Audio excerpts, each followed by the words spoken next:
صحیح مسلم حدیث نمبر 40۔ حضرت سعید بن مسیب رضی اللہ تعالی عنہما اپنے والد سے روایت کرتے ہیں، وہ فرماتے ہیں جب ابو طالب کی وفات کا وقت ہوا تو نبی اکرم صلی اللہ علیہ وسلم ان کے پاس تشریف لائے اور ان کے پاس ابو جہل اور عبداللہ بن ابو امیہ بن مغیرہ کو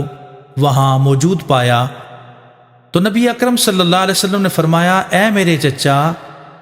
لا الہ الا اللہ پڑھو، یہ ایسا کلمہ ہے کہ اس کی بنیاد پر ہیں، میں اللہ تعالیٰ کے ہاں آپ کی گواہی دوں گا۔ ابو جہل اور عبداللہ بن ابو امیہ نے کہا، اے ابو طالب، کیا آپ عبد المطلب کے دین سے منہ پھیریں گے؟ نبی اکرم صلی اللہ علیہ وسلم ان کو مسلسل یہی بات فرماتے تھے، حتیٰ کہ ابو طالب نے ان سے آخری بات یہی کہی کہ وہ عبد المطلب کے دین پر ہیں اور کلمہ توحید سے انکار کر دیا۔ نبی اکرم صلی اللہ علیہ وسلم نے فرمایا، سنو، اللہ کی قسم، میں آپ کے لیے عنقریب بخشش طلب کروں گا جب تک مجھے آپ سے روکا نہ جائے۔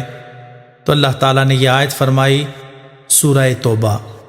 نبی اکرم صلی اللہ علیہ وسلم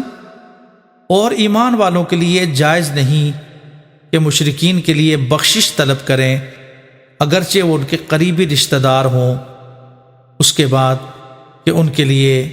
ان کا جہنمی ہونا واضح ہو گیا۔ اور اللہ تعالیٰ نے ابو طالب کے بارے میں آیت نازل فرمائی، بے شک آپ اس کو ہدایت نہیں دے سکتے جس کو آپ چاہیں جب تک اللہ تعالیٰ خود نہ چاہے، لیکن اللہ تعالیٰ جسے چاہے ہدایت دیتا ہے، وہ ہدایت یافتہ لوگوں کو خوب جانتا ہے۔